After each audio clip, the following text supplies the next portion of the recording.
Oi, eu sou a Isabela. Eu sou a Flávia. E você caiu no Angu de Grilo. Sem.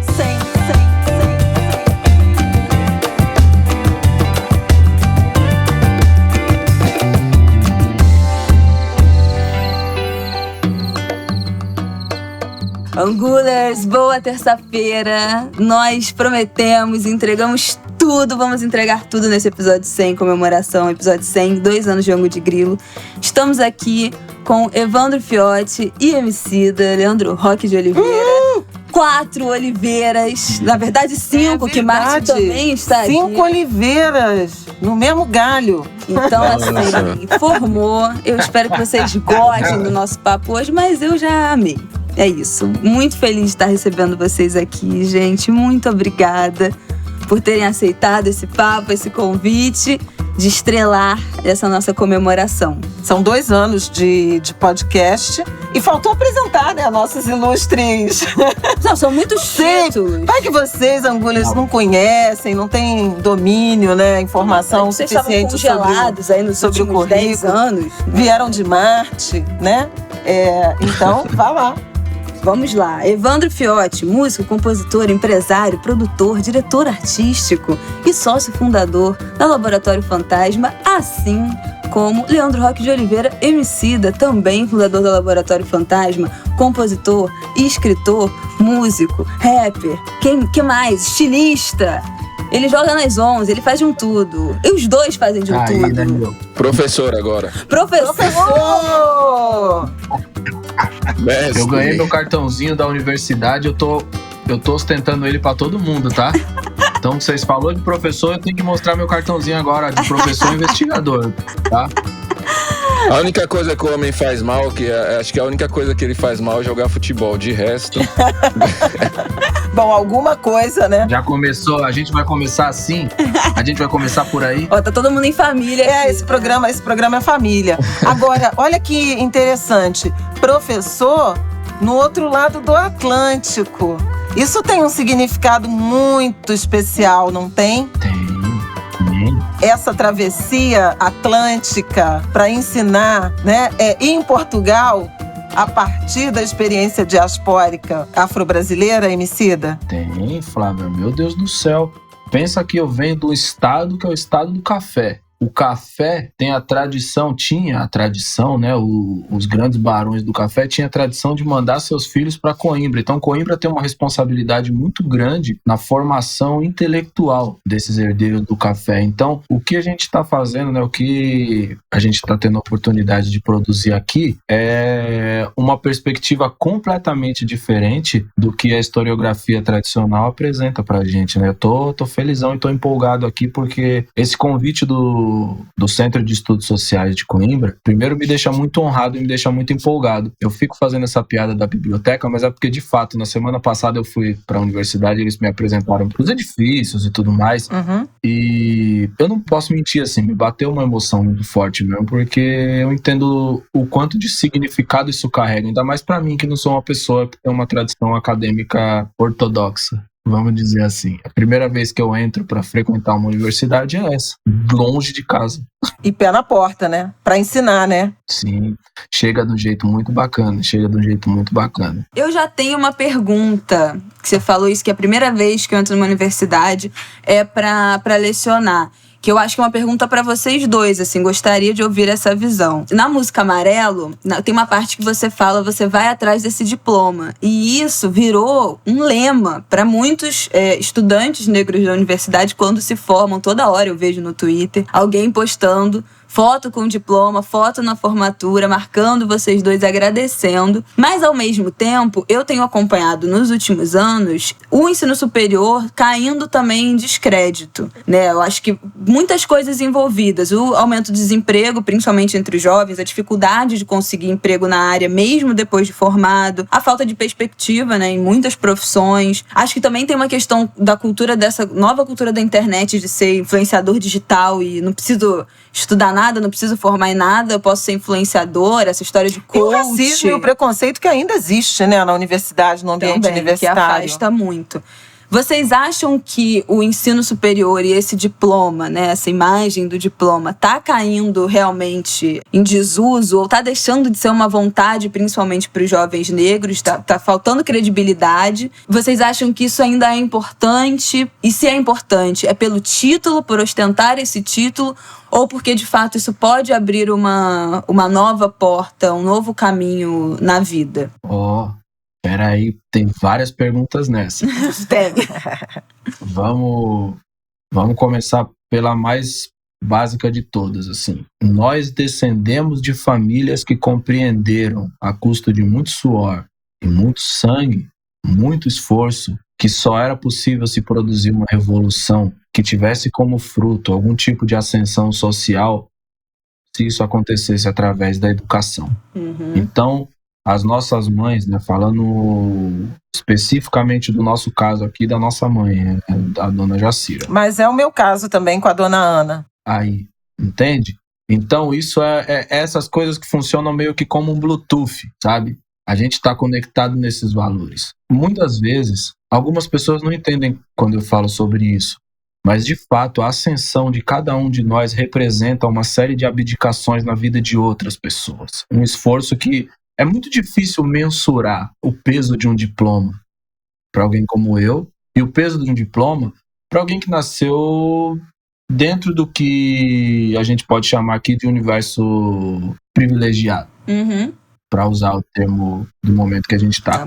Então, eu acho que só por ser fruto desse ambiente, a gente já tem uma outra forma de observar o significado da universidade. Agora tem uma outra coisa, que isso já é uma característica mais da nossa geração. É dentro da universidade que se produz muito da ideia, ou pelo menos que se gera uma fricção e se provoca um país a pensar a respeito de si mesmo. E esse é um valor que ele se transformou, sobretudo nos últimos anos, um valor sagrado e inegociável para um número muito grande de pessoas que passaram a acessar o ambiente universitário, não só por causa das cotas, mas que isso se intensifica depois dessas políticas, dessas ações afirmativas, sabe? Então, eu não acho, por exemplo, que o diploma valha menos, eu não acho que estar no ambiente universitário valha menos, eu acho que, infelizmente, a gente não tem tido, enquanto sociedade, a capacidade de produzir um país tão grande quanto os gênios que a gente produz, sabe? Então eles se sentem sufocados nesse ambiente claustrofóbico,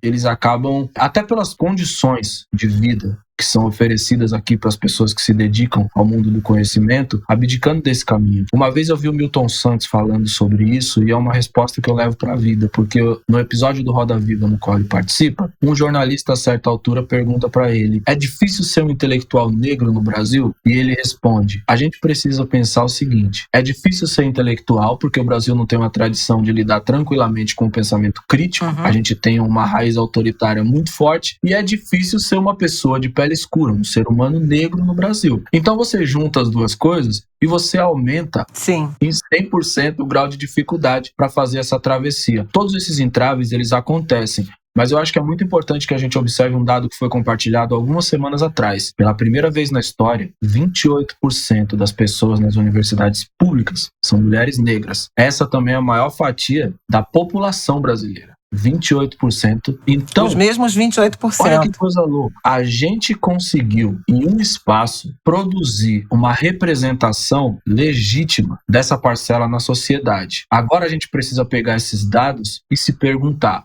onde falhamos miseravelmente que esses 28% não estão nos empregos? Onde estão essas pessoas nas posições de chefia? Onde estão essas pessoas na ciência? Onde estão essas pessoas no universo das artes, etc, etc, etc, etc. Temos muita lição de casa para fazer, mas a coisa que eu acho mais fascinante é que isso não é negociável. Essa geração, ela não vai retroceder.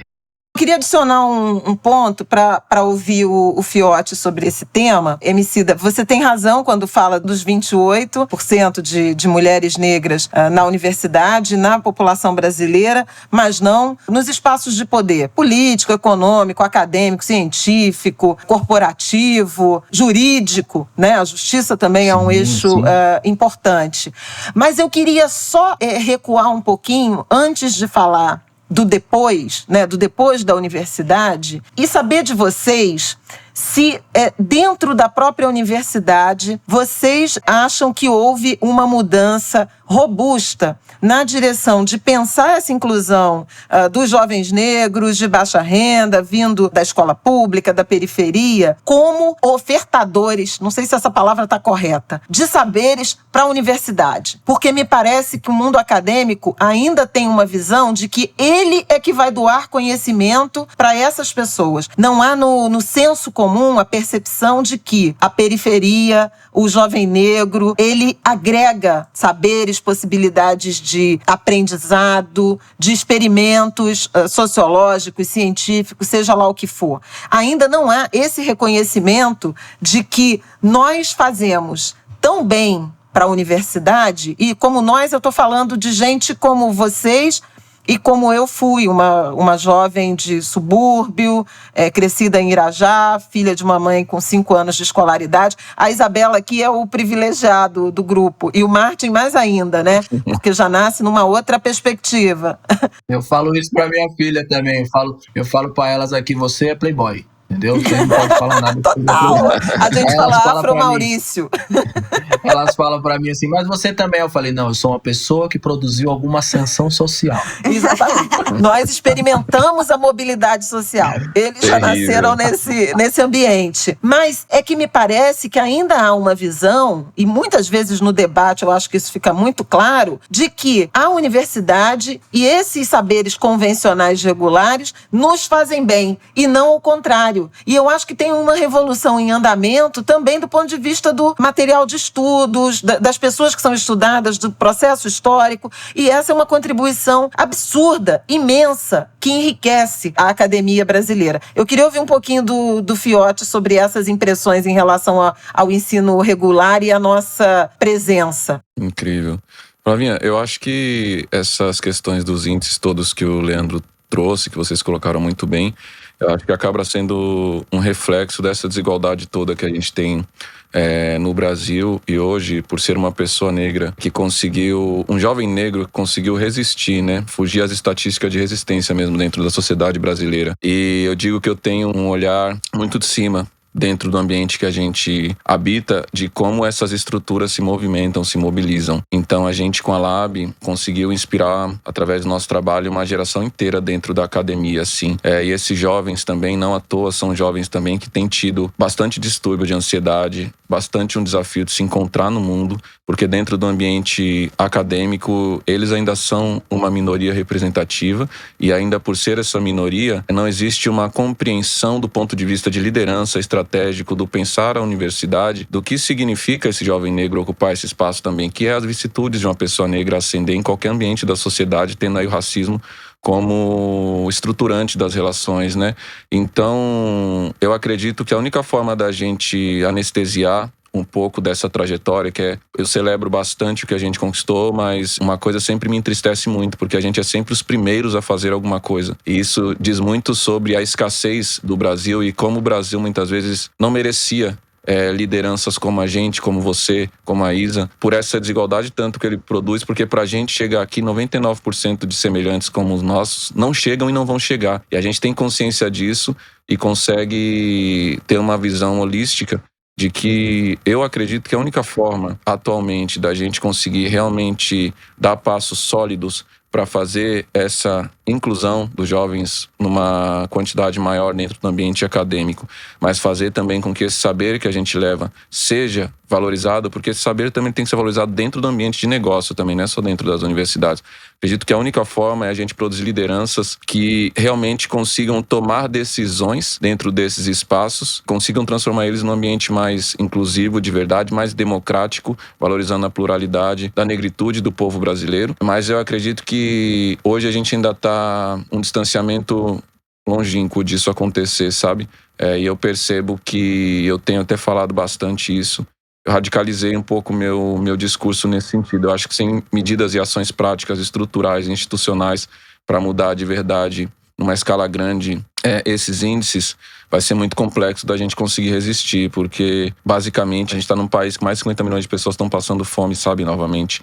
Então, quando a gente vê que esse ano, boa parte dos estudantes de escola, inclusive privada, tem muitos estudantes negros, eles abandonaram os cursos também. Aí tem esse agravante da pandemia, desse momento, né? Como você estuda com a barriga vazia? Então essas coisas são questões que me preocupam bastante. Com barriga vazia é quando você consegue ainda dormir poucas horas, valorizar o conhecimento que você tem, você ainda se vê como talvez uma ou duas pessoas negras que estão no mesmo processo, no mesmo curso que você, né? Então, cada vez mais eu acho que a gente tem que se fortalecer e propor uma relação afetiva dentro de todos esses espaços, porque não é fácil para nenhuma pessoa negra conseguir ascender socialmente e ocupar esses espaços dentro da sociedade, sabe? Acho que quanto mais a gente conseguir se conectar e trocar e realmente conversar de uma maneira mais afetiva, entender que, infelizmente, para a gente chegar nesse espaço, todos nós nos desumanizamos em alguma medida, sabe? Eu acho que é importante a gente ter esse olhar para não glamorizar também esse acesso. Eu acho que esse acesso é um direito, é uma conquista, mas a gente não pode levar em consideração o que essa trajetória até chegar nesse lugar custou para cada um de nós, sabe? Quer complementar, Emicida? Quero. Até pegando até um gancho da pergunta da Isabela ainda. Quando eu falo no amarelo, que eu te vejo no pódio, que eu te aguardo, eu acho que é porque eu fui inspirado por umas pessoas que faziam rap e que a gente tinha meio que essa admiração mútua, aonde você meio que tinha o seu cantor de rap como o melhor amigo que acompanha você no fone. Então, dizer isso pra molecada hoje é como se a gente fizesse um trato entre nós, saca? Eu te vejo lá na frente, uma forma muito bonita de dizer: não desista, eu tô correndo por aqui, você tá correndo por ali. Um sobe e puxa o outro. É, tipo isso.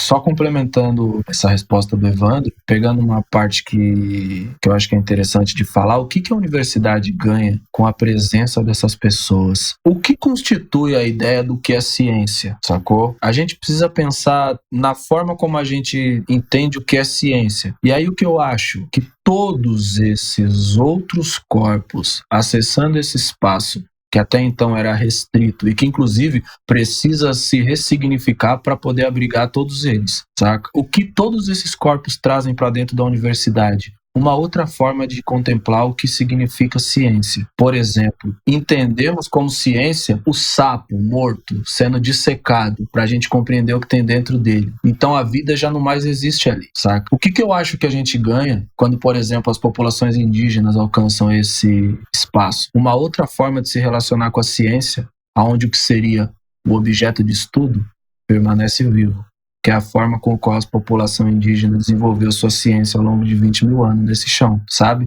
Então são essas outras portas que estão sendo abertas por essa presença cada vez mais massiva, porque essas pessoas não estão simplesmente entrando ali e correndo atrás de um diploma, eles estão questionando padrões, entendeu? Elas estão tentando abrir caminho, elas estão querendo ampliar discussões, indo ao máximo de onde elas conseguem, para que as que vêm depois consigam expandir mais ainda. De alguma forma, a gente foi orientado de uma maneira que ensinaram a gente a rezar com um Deus que fala outra língua, sabe? As soluções das nossas problemáticas, elas estão todas aqui, sabe? E como Deus, né? São vários deuses, né? Não só o Deus da religião, mas é o Deus do mercado, sim, né? É o Deus da educação eurocêntrica, sim, né? Sim. É o Deus da ciência racional, né? Dessa racionalidade. É muito interessante isso que você falou das comunidades indígenas. Eu já tinha, eu acho que quase 50 anos ou 50 anos, quando entendi que o chá de boldo da minha mãe era ciência. Total. Era ciência. É isso. Babosa Todo no mundo cabelo. tinha babosa no cabelo, o chá de boldo, o chá de quebra-pedra que a gente arrancava entre os paralelepípedos do calçamento de Irajá, para quem tinha pedra no rim. Tudo isso era ciência, mas nos foi ensinado como crendice, como folclore, né? Como exotismo. Exato. Sim. Eu uso o chá de boldo como exemplo, porque não tinha ninguém em Irajá que não tivesse, nenhum canteiro em Irajá que não tivesse uma muda de boldo, e era isso. Ressaca, se sentiu mal, não sei o quê, chá de boldo. Então eu uso essa referência. Imagina crescer sabendo que chá de boldo é ciência, que quebra-pedra é ciência, né? Quebra tudo. Só queria fazer um parênteses aqui, porque tem uma palavra que ela é muito pouco comum em São Paulo, que é super comum no mundo dos cariocas, que é subúrbio. A gente não usa a palavra subúrbio. Aqui é só isso. Eu acho elegante. É suburbano. Também, eu acho muito chique subúrbio. Na loja do subúrbio.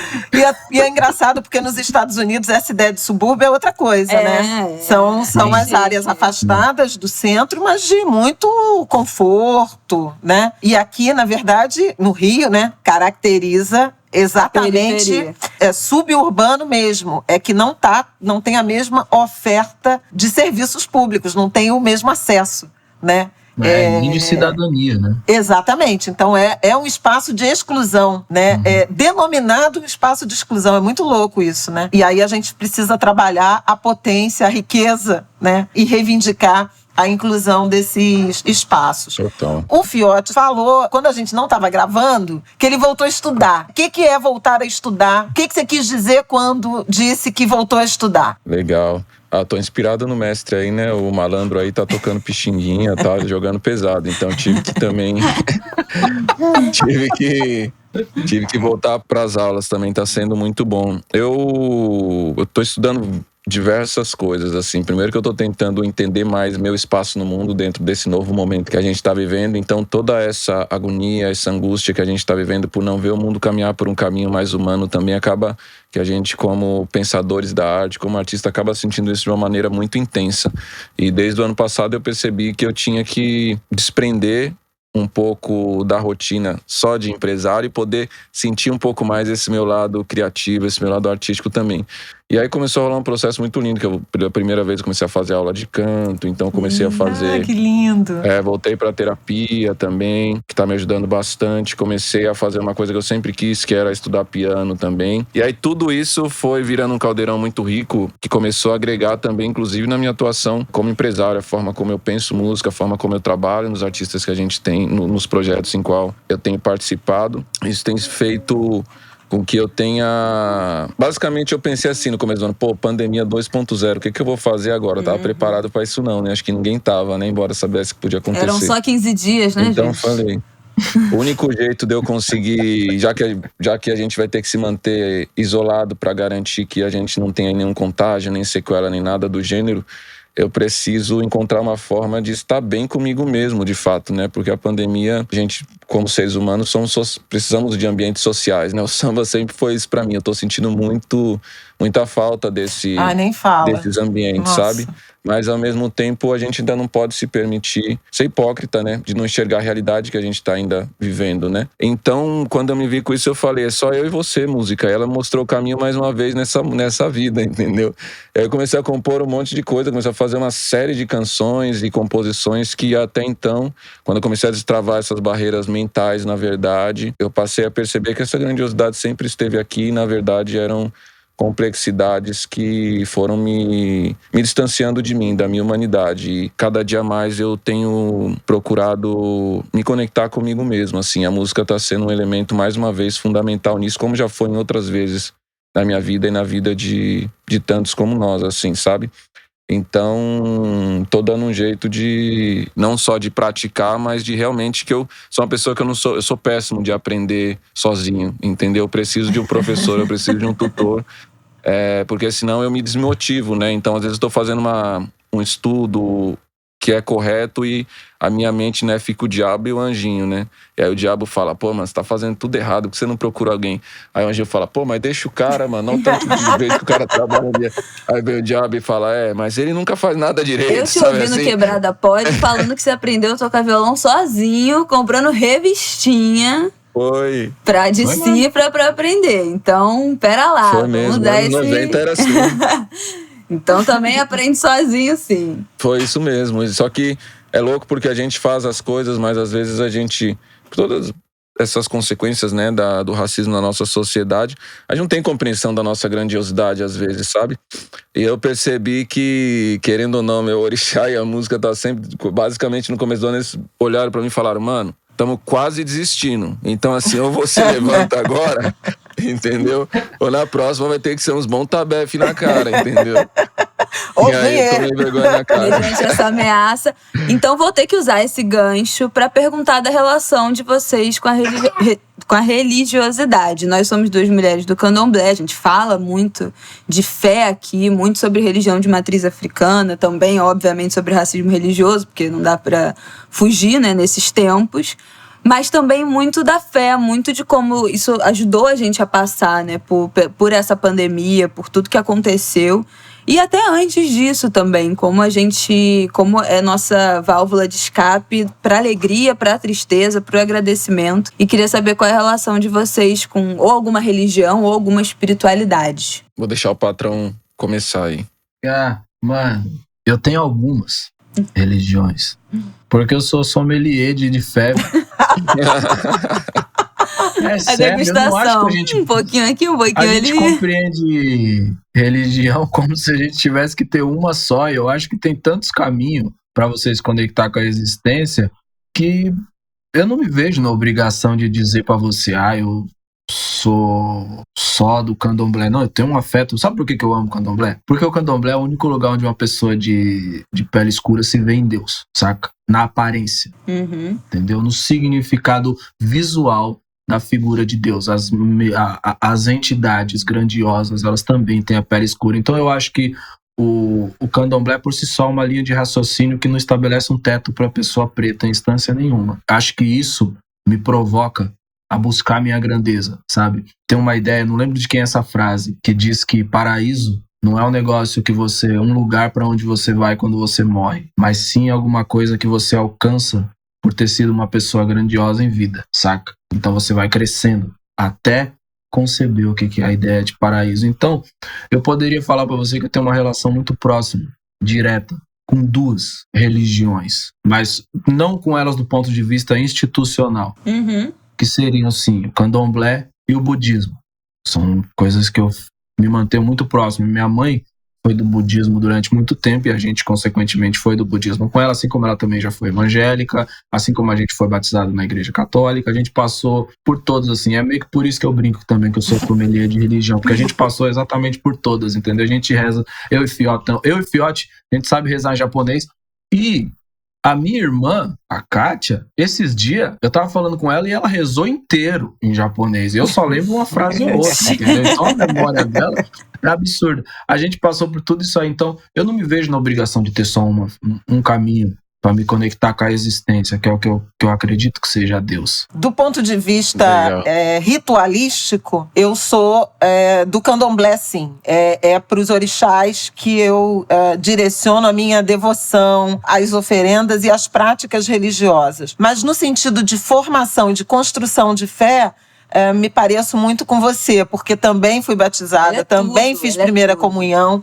Tenho muito amor. O altar aqui de casa tem tudo que vocês possam imaginar. Mesmo. Todas as imagens, representação, sincretismo. Porque tem alguns santos. E Nossa Senhora, por exemplo, é uma figura, né, que me comove profundamente. Aliás, essa família, a Sagrada Família, eu acho tão próxima da nossa realidade, porque uma mãe solteira, né, um filho e um padrasto, e um homem que assume essa criança que não é dele. Isso é tão a realidade brasileira, das mulheres negras. Tem tantas dessas construções de referência. E eu acho esse amor de mãe, essa carga de maternidade, né, simbólica que Nossa Senhora carrega, absolutamente irresistível. Tenho muita fé em Nossa Senhora. Tenho adoração por alguns santos, São Pedro, São Jorge, São Sebastião, que é o padroeiro do Rio de Janeiro. Então, enxergo Oxóssi, enxergo Ogum. Minha mãe, você falou da sua mãe budista. A minha mãe tem eu já falei dela mais de uma vez aqui, né? Mas a minha mãe tem uma importância enorme no angu de grilo, né? Angu de grilo era uma expressão que ela usava. Ela veio da Bahia, nos anos 60. A gente, quando foi escolher o nome do podcast, revisitou umas expressões e frases que a minha mãe dizia e que eu passei a anotar lembrando dela, e ela tá fazendo 10 anos que se foi, subitamente, assim, desapareceu. A gente encontrou essa, angu de grilo, que ela usava como um sinônimo de baderna, bagunça, muita mistura algo balbúrdia, para usar para ressignificar uma expressão, né, apresentada. É muito bom, angu de grilo. E era ela. Aquilo lá tá um angu de grilo. Tipo assim, tá uma confusão. Tá uma confusão. Isso aqui é um angu de grilo. E a gente achou que tinha tudo a ver com, primeiro, essa nossa relação de parentesco e o próprio significado dessa mistura, que é um ambiente em que a gente conversa sobre qualquer coisa, né? De economia à religiosidade. Então, mas ela me fez essa figura com muitas fés, crescida na Umbanda, ao mesmo tempo obrigada a fazer primeira comunhão e abraçar o catolicismo. E no fim da vida, ela era messiânica. Ela rezava em japonês. Eu não podia deixar de falar disso. Uau. E eu demorei a entender aquilo. Eu falava, mãe, você é uma mulher preta, você está rezando em japonês, atrás da porta. Ela ficava atrás da porta. E ela falava assim, tem muita semelhança com o candomblé, você não vai entender agora, mas tem muita semelhança, porque a gente cultua a ancestralidade. E tinha a coisa da oferenda, das frutas, né, das flores. E depois que ela se foi, isso formou um arco assim de compreensão do quanto as religiosidades, né, elas têm uma autofagia, né, uma incorporação, né, de uma coisa e de outra. E que não tem conflito quando você abraça todas elas, né? O Fiote nem falou, eu já falei demais. Eu não resisto. Não, se você entender. Vai, Fiote, vai, Fiote. Senão também vou embora. Eu vou pegando a tua comenta das ideias, eu vou junto. Pra ser bem sincero, quando a gente era mais novo, a gente cultuava todos esses espaços porque também muitas vezes tinha comida, né? E a gente passava fome. Então, é bem importante dizer que dentro desses espaços a gente também encontrava abrigo para conseguir alimentação, né? Mas é muito importante de pensar o Brasil anos 80 e anos 90, a importância dos terreiros de candomblé, né? Eu descobri agora recentemente que meu pai e minha mãe se conheceram num terreiro de candomblé, né? Na Vila Zil da Zona Norte de São Paulo. E essas histórias, elas acabam não sendo difundidas e eu acredito, tenho cada dia mais me conectado com a potência da oralidade para reconstruir os nossos saberes mesmo, sabe? Eu acredito que essa é a maior tecnologia que a gente tem assim para se aproximar, por exemplo, você da sua mãe, de entender o porquê que ela está cultuando as religiões da Ásia, né, do Japão especificamente. Eu fui uma pessoa que, como o Leandro também, como a gente é irmão, a gente passou por todas essas religiões. Mas quando eu fui me tornando homem mesmo dentro da sociedade, período que a minha família já não estava mais conectada com nenhuma religião. Assim, a fé para mim sempre foi muito importante. Nos últimos 6 anos, 7 anos depois que eu sofri um acidente de carro, eu passei a me conectar novamente com as religiões, aí por interesse próprio, com as religiões de matriz africana. Porque eu quis entender muito os significados do que aconteceram naquela noite do meu acidente, né? E acabou que eu fui, né? Muito poucas vezes acontece alguma coisa com tanta violência e você é surpreendido por aparecerem 2 pessoas que te conhecem, que te tiram do carro, que te salvam. E eu falei, tem alguma mensagem aqui que eu preciso desvendar. Eu sei que é uma questão de autocuidado, de eu olhar mais para mim, mas eu acredito muito que tem alguma questão intuitiva e também espiritual dentro dessa proteção, porque eu não saí com nenhuma sequela, nenhuma ferida, nem nada, e eu comecei a me conectar mais com esse lado da fé. E aí, conversando muito com a minha mãe, que eu converso muito com ela, eu cheguei a frequentar um terreiro, fui até uma mãe de santo para fazer essa aproximação de fato, e foi um espaço que eu não me encontrei muito bem, não pelo terreiro em si, mas talvez pelas pessoas que acabaram fazendo esse processo comigo, assim, mais uma vez. Então, minha mãe falou uma coisa que foi muito importante para mim. Ela falou, eu acho que vou te dar o conselho que eu tenho para mim, tenta você se conectar com Deus. A hora que o orixá quiser falar com você, você vai entender porque ele vai assinar para você. E se for para você procurar um terreiro, você vai saber o momento. Mas nesse momento eu acredito que você precisa se conectar com você. E aí eu fiquei com isso na cabeça, eu falei, mas pô, todos meus amigos, mano, tá todo mundo no terreiro, todo mundo tá se conectando com o orixá, só eu vou ficar aqui em casa sozinho. Aí eu fiquei nessa um tempão, trocava bastante com o Leandro, inclusive durante esse processo começaram a vir os sinais, e por incrível que pareça, no momento, tanto ano passado, quando a gente tava fazendo Amarela, eu mandava umas coisas pro Leandro e falava, mano, não é possível que eu tô vendo isso não, você tá vendo a mesma coisa que eu tô vendo? Aí ele falava, pô, mas não tinha visto isso não, eu falei, então vê direito. E aí, tudo isso foi mostrando pra gente que a nossa intuição estava sendo guiado por algo maior, assim, sabe? Foi até o momento que eu comecei a me conectar mais com o trabalho do Altair Veloso, por exemplo. Eu acho que quando a gente fala de religiosidade, o Altair é uma grande entidade pra mim. Nossa, é verdade. A forma como ele contou a história de Ogundana e como Ogundana fala das religiões e desse processo todo da travessia dele com Jesus Cristo e dessa fé e dessa importância que ele traz muito nesse trabalho, da gente não ver o mundo como um lugar ruim e de principalmente ver as religiões de matriz africana como a própria natureza e se ver como parte da natureza. E por que a gente tem que ficar cultuando muitas vezes nas religiões essa nossa passagem, né? Por que a gente não pode ser feliz nesse plano aqui agora, né? Eu acho que essa é a grande questão que fica quando a gente fala de religião. E para mim a maior religião de todas, aí para mim, falando do ponto de vista individual mesmo, para mim é uma religião, é a música quando conectada com uma tecnologia ancestral de verdade, sabe? Na música, eu acesso a minha espiritualidade de maneira mais profunda. 3 semanas atrás, eu acabei fazendo uma composição assim, que eu falo que foi psicografada. Eu falo, eu tô aqui só como uma pessoa que vai transmitir essa mensagem. É cavalo. Mas ela veio porque, sabe, eu não tava preparado pra fazer uma composição como essa sozinha, mas eu sei que eu tô trazendo aqui uma mensagem que é minha, mas acima de tudo, é uma conexão que eu preciso colocar pra frente como uma demanda, um legado que o meu orixá tá me trazendo, de verdade, sabe? Então eu sinto muito isso e hoje eu não estou em nenhuma casa, mas me conecto muito mais com as religiões de matriz africana e como você, Flávia, também canto, cultuo e tenho uma reverência muito grande aos orixás, assim. Essa música é a que provocou aquele tweet? Essa música que você compôs é a que provocou o tweet do domingo 22, fiz a minha Chants and Sings? E que sensação é encontrar o seu lugar no mundo? Eu achei uma charada esse tweet. E fui pesquisar se tinha algum significado para a juventude, que eu, old school, tava pensando no B.B. King, na música do B.B. King. E aí, envergonhadamente, antes da entrevista, perguntei, vem cá, você estava falando do B.B. King ou tem algum significado que eu, moderno, que eu não saquei? Antes, que eu falei, olha, eu já sou jovem, Super. já sou jovem família tradicional, tô com filho, então assim, já não sou mais... Se tiver uma coisa de jovem, não vai ser comigo que você vai descobrir. Total. É outra coisa que eu e o Leandro tocava bastante também, depois ele vai poder falar também um pouco sobre isso, que eu acho que é muito interessante, essa complementariedade entre irmãos, né? Eu sou o irmão mais novo, ele é o irmão mais velho, então muitas das coisas que eu aprendi, até por sermos homens, foi ele que trouxe pra mim, como conhecimento mesmo, né? Como legado, porque legados são trocas, né? E essa paixão que eu passei a adquirir com a música norte-americana e me conectar como um ser humano diaspórico também, foi por conta de um livro que ele me entregou em 2008, quando eu estava trabalhando ainda no McDonald's, que chamava Improvisando Soluções. E eu, à época, como eu tinha dificuldade com a língua inglesa e não conseguia, por mais que eu tivesse desejo de aprender, aquilo não entrava na minha cabeça, eu sempre consumi muito música brasileira e o rap, o blues e o jazz foi o que foi me abrindo para esse interesse por compreender mensagens em outras línguas. E aí, quando eu entrei nesse livro, eu comecei a ficar fascinado, comecei a pesquisar todos aqueles artistas. E muito curioso, porque desde 99, por exemplo, eu já era muito fã do Ray Charles, do B.B. King. Mas eu não sabia como aquela mensagem se conectava comigo, porque eu não me via como um indivíduo negro com a consciência da minha negritude de verdade. Então, para mim, eles eram um artista como qualquer outro.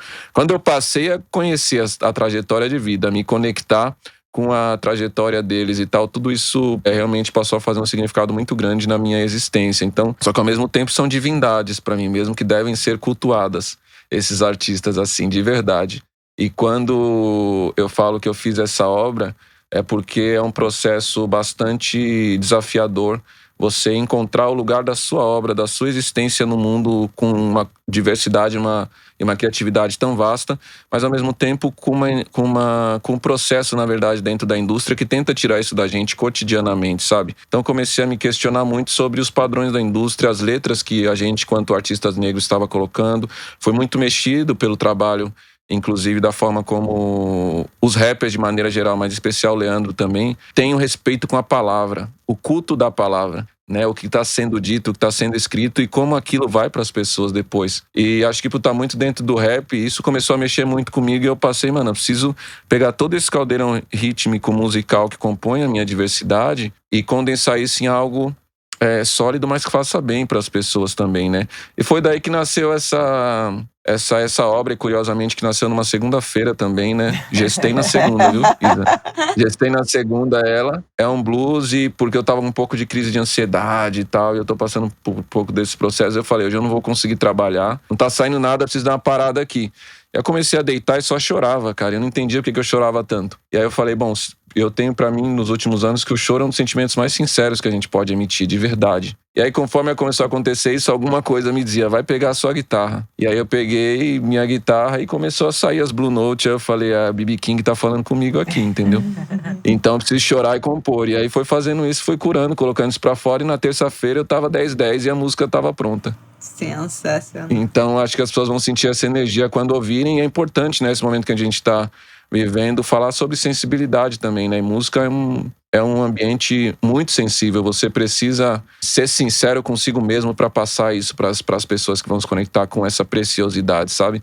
E o blues tem isso para mim como música de resistência, sabe? Como pai de tudo que veio depois. É verdade. E aí, por isso que eu falo que eu fiz minha Shins and Tanks sem arrogância nenhuma, assim, mas por conta desse sentimento e por conta de cultuar muito B.B. King pela sua genialidade, né? Que ele falava que com uma nota que ele tocasse, eles bancavam todos os outros artistas, né? Porque ele tocava poucas notas, mas essas notas eram as Blue Notes que faz a gente ter aquele sentimento de melancolia, que você não quer sair daquele momento da música nunca mais, sabe? É divina, né? E aí é um pouco sobre isso. Ô, Emicida, você ouve seu little brother, seu irmãozinho falando isso, despejando essa montanha de conhecimento, né, de sofisticação do processo criativo e remetendo a um aprendizado herdado de você. Como é que você se sente? Você tem essa consciência dessa influência na formação, nesse amadurecimento, nessa criação do Fiote? Não. Eu quero te falar de Nanã, sobre esse choro, viu? Depois. Flávia, esse menino aí é um menino de ouro que Deus me deu. Tenho uma felicidade, já falei isso pra ele, toda semana eu falo isso pra ele em algum momento, alguma mensagem, que eu ou ele estamos chorando com o destino do mundo, nós ficamos, não vai dar não, mano. Aí o outro do outro lado vai e fala, enxuga essas lágrimas, caralho, você já passou por coisas piores, desgraça, levanta. Mas claro que eu fico lisonjeado de ouvir isso, mas ele falou uma frase muito bonita. E eu quero pegar a frase dele e elaborar um pouquinho a partir dela. Essa história de o legado ser uma troca. A mesma forma com a qual eu presenteei o Evandro com esse livro e com alguns artistas que ele passou a conhecer mais, e talvez com essa cultura de audição, que inclusive é uma cultura que tem se perdido bastante no universo do rap, sabe? Essa cultura de ouvir e de reverenciar é uma coisa com a qual as novas gerações têm se relacionado muito menos. Existe realmente essa ideia de que por ter mais seguidores, mais visualizações, mais relevância comercial, porque tem uma demanda comercial para esse som hoje, existem muitas pessoas que acreditam que estão substituindo as gerações que vieram antes. E essa cultura da escuta da música rap, da reverência de quem veio antes, sendo do rap ou não, essa coisa de ouvir os outros gêneros e tudo mais, isso é uma coisa que vai se perdendo, isso é um elemento sagrado. E eu acho que o Evandro também me ofereceu isso, porque é o seguinte, muito de música brasileira que eu passei a conhecer foi por causa de coisas que ele levou para dentro de casa, porque ele estudava violão, ele e o Carlos, que também trabalha no Laboratório Fantasma com a gente, o Cabé, o vulgo Sapinho, salve Sapinho, que vai estar escutando daqui a pouco. Maravilhoso. Porque ele fica falando também desse jeito, pá, que eu não estudava, não isso, não aquilo. Mas, mano, eles dois eram dois crâniozinhos, porque eles ficavam em casa tocando Djavan, tá ligado? E sabe o que era bom pra mim? Que eu ouvia eles falando e quando eu ia conversar com os músicos, eu fingia que eu entendia tudo. Porque eu pegava... É sério. Porque eu fingia que... Pelas coisas que eu falava, os caras olhavam pra mim e falavam assim, uau, esse cara toca. Mas eu não toco nada até hoje, tá ligado? Eu brinco com uma coisa ou outra. Só que eu ouvia eles falando assim, não, esse acorde aqui, ó, essas aranhas aqui é mais complicada de fazer. Aí eu sentava junto com os outros... Toca pra caralho, posso só fazer uma pausa aqui? O filho da puta, com todo respeito, quando ele fez A Quem Tem Amigo Tem Tudo, eu fiquei, a hora que eu ouvi a música, comecei a chorar, que eu falei... Miserável, como é que ele não estudou porra nenhuma e faz essa música complexa de acorde pra caralho, sem entender as nonas, sétimas. Mas vai me perguntar o que eu fiz. Eu não sei explicar como eu cheguei lá também. Só saiu. Mas essa que é a grandiosidade, né? Vocês sempre souberam que iam trabalhar juntos? Não, né? Acho que a música colou nós. Sabe por quê? Cortou. Ou foi só o Leandro? Foi só ele. Acho que eu fui contar. Esperar. Olha como ele travou. Não. Pensador. Travou na pose gangsta rapper, né? Muito rapper. E agora? Vocês me ouvem? Que louco! Ele, Vocês estão não. Não. Ele vai voltar. Vamos esperar ele voltar pra não perder Não, o vocês áudio. não estão né? me ouvindo? Ele caiu. Peraí. Ele vai voltar. Peraí. Vocês estão ouvindo, né? Sim. Estamos te vendo, te ouvindo. Agora foi uma coisa Vamos esperar ele voltar então, pra não perder o áudio. Foi uma linha cruzada do Atlântica. E agora? A gente precisa falar do Enigma, né? Pois é, tem que puxar. Tem mais coisa que Tem isso, momento. Ai, mas é que tá tão boa Mas a é legal esse assunto conversa. todos, assim Você que a sabe galera usar gosta. O povo ama essas conversas mais de falarmos de coisas cotidianas, né, da nossa vida, assim, sem estar relacionado só a um projeto em si, né? Eu tô amando. E tá tão boa essa conversa. Mais fluido. Tem tantas interseções, né? É a famosa prosa, né, da quebrada. Exatamente. Dedinho de prosa. Eu achei tão importante, Fiote, o que você falou do samba, porque não sei se, talvez para muita gente não tivesse claro, que é mais do que estar num ambiente cultural, né, de consumo de cultura. É meio de vida, né? Porque tem a ver com o encontro. Eu dei pensando muito nisso nessa temporada também. Tive a oportunidade de ter um encontro, entrevista com o seu Ubirani, a partir de um projeto do Ney Lopes. E o Ney, que é um teórico, aí é né? entidade também. Total. E aí ele falou assim, eu queria fazer uma obra sobre o pagode, que é o pagode black tie, né, que ele fez, para mostrar a riqueza desse movimento cultural, dessa vertente do samba. E aí ele dizia, só que não é só os instrumentos que foram inventados, as letras, né, as harmonias, porque aí poetas como Luiz Carlos da Vila, né, não é só música. É também o encontro, é também aquela mesa no meio, é também o coro de pastoras, né? As mulheres cantando em volta, é também a cerveja, é também essa vivência. Então, assim, é muito mais do que sair para ouvir música e dançar, né? É um complexo, né, de interações que nos alimenta. Então eu entendo quando você fala dessa dor, do afastamento, do apartamento, porque não é a mesma coisa que botar um samba, eventualmente tocar com 2 ou 3 amigos na sua casa. É um complexo de convivência, né, de sociabilidade, que ficou inviabilizado por essa temporada e que nos faz muita falta. Faz falta espiritual, né? Exato. Pra mim, eu não tinha essa compreensão assim. E eu tô nesse momento que eu tô fazendo um trabalho que eu tô pesquisando a história da minha família, assim. Aí você cai nos bailes de soul, você cai nos bailes black, você cai nos bailes da periferia. E aí a pergunta que sempre fica é por que isso é tão convidativo pra nós, né? E pra mim, é o único lugar de socialização onde a gente, quanto indivíduos negros, consegue ter uma unidade e sermos quem a gente de fato é. É pertencimento, né? Talvez sejam os únicos espaços. Então é pertencimento. E a música, ela tem muito essa potência. Então as rodas de samba, Cacique de Ramos, os pagodes, que formaram muito da minha identidade musical e, inclusive, o próprio ser que eu sou hoje, o indivíduo que eu sou, eu não tinha essa compreensão há 5, 6 anos atrás. Quando eu passei a me conectar com isso, foi que eu passei a ver que é muito mais do que um espaço social. É a nossa própria maneira de existir e se enxergar na vida. E aí quando a gente perde essa possibilidade desses encontros que antes talvez não valorizássemos com essa grandiosidade toda, porque parecia que era só uma celebração do ponto de vista festivo, você percebe o como isso é potente espiritualmente mesmo, né? O como essa troca, ela potencializa a nossa forma de ver significado no que a gente faz e criativamente como é importante também, porque quando eu vou numa roda de samba, se eu vou no sábado, na segunda eu tô escrevendo, porque aquela experiência, ela me inspira, ela traz outras trajetórias, isso é uma riqueza muito, muito valiosa, assim, sabe? Eu sou apaixonado por isso, eu sou apaixonado por um fervo, então... Eu também. Por um angu de grilo, né? Por um angu de grilo. Eu sou apaixonado por um angu de grilo desse. Pois é, você vê, eu cresci num angu de grilo, então realmente... Só que eu tava trocando ideia com a minha mãe sobre isso, que minha mãe era repreendida pela avó dela, né? E quando a gente era menor, ela também nos repreendia de ir nesses espaços, porque tinha medo que alguma coisa acontecesse. Aí esse dia eu falei pra ela, mas a senhora é bem da safada, né? Porque a senhora fala isso da sua mãe, mas a senhora fez isso com a gente, né?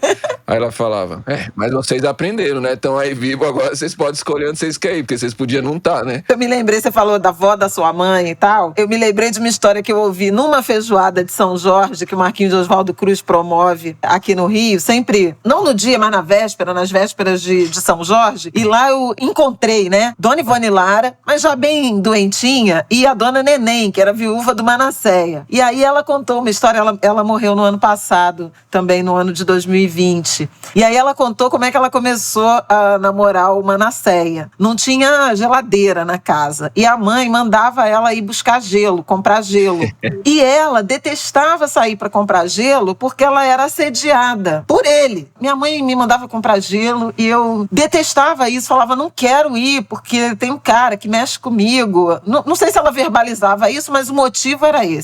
Eu não quero ir comprar gelo. Não, você precisa. Vá lá comprar gelo, não sei o quê. E isso foi acontecendo, foi se repetindo. Até um dia que ela falou, mãe, quer gelo?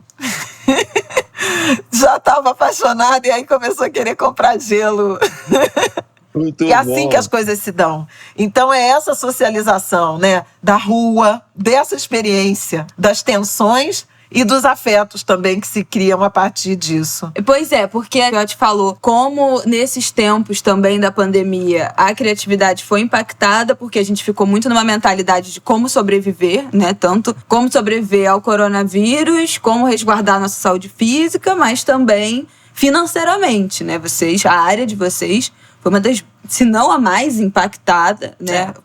Teve que parar completamente. Cultura e turismo foram e não se recuperaram ainda, né? Vocês têm muita gente sob o guarda-chuva da Lab, então muita responsabilidade com o sustento também de outras famílias, então o modo empresário teve que ficar a 1000 e a criatividade ficou posta de lado. Mas, neste momento, acabou de estrear no GNT o Enigma da Energia Escura, que é uma produção do Laboratório Fantasma. Emicida apresenta e faz esse caminho, fala das relações raciais.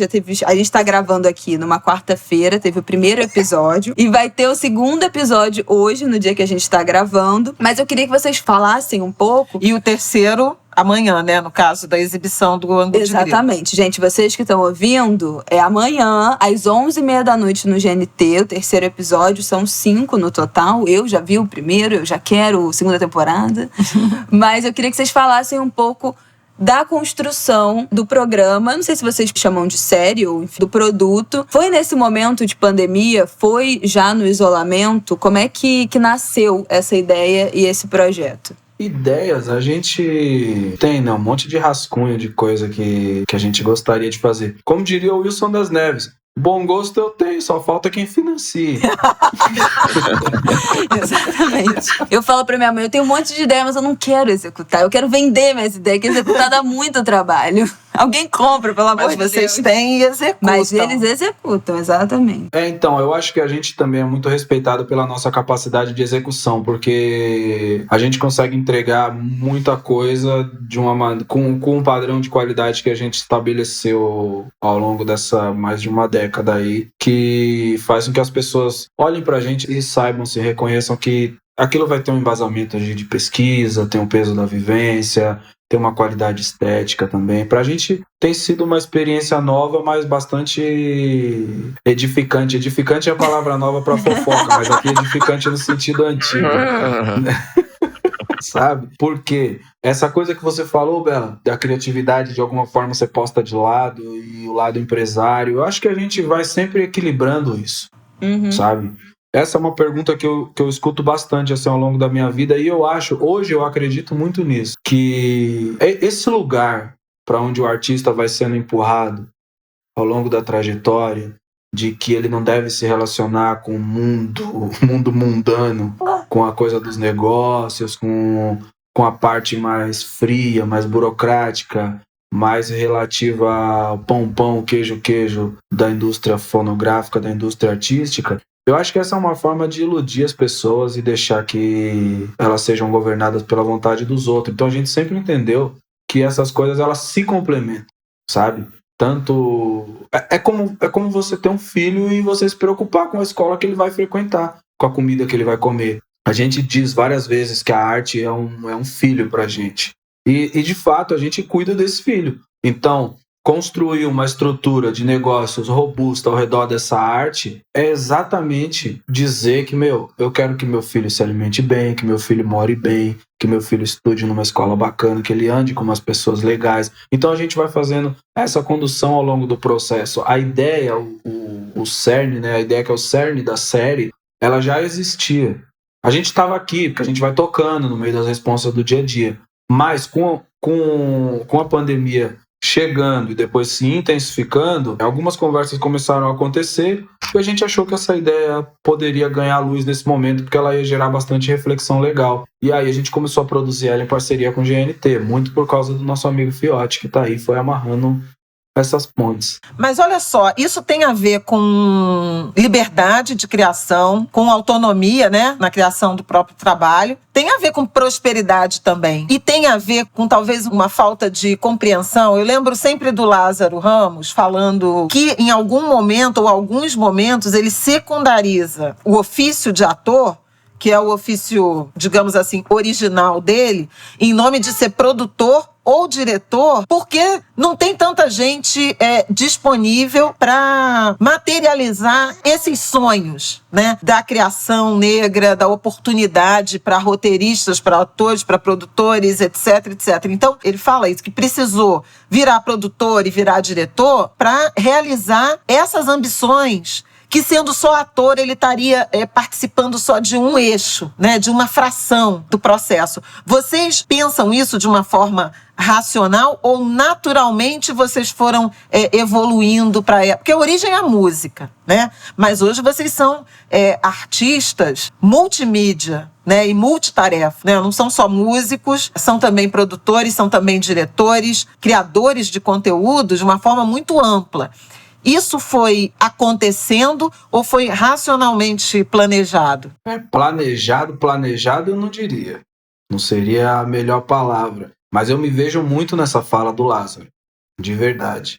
Eu só não acho, assim, que de alguma forma... Pelo menos eu não entendo dessa forma. Não acho que seja uma espécie de sacrifício um pouco do meu lado artista. Que não existe essa coisa de sacrificar uma parte para poder jogar luz em outra. O que eu penso... Durante toda a minha vida eu tive que trabalhar em um emprego que eu não gostava e fazer arte nas frestas, sabe? Às vezes, quando eu tenho que fazer uma coisa que eu gosto menos, eu penso que eu tô numa posição muito honrosa ainda, que é a de fazer a coisa que eu gosto menos nas frestas, sabe? Que é o extremo oposto da forma com a qual eu cresci.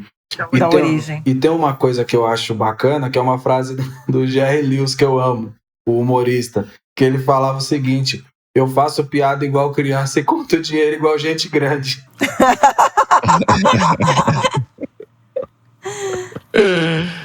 Bingo! Essa eu não tinha ouvido ainda. Eu digo que hoje eu tenho a visão de que o rap e a cultura hip hop nos deu régua e compasso de verdade, assim.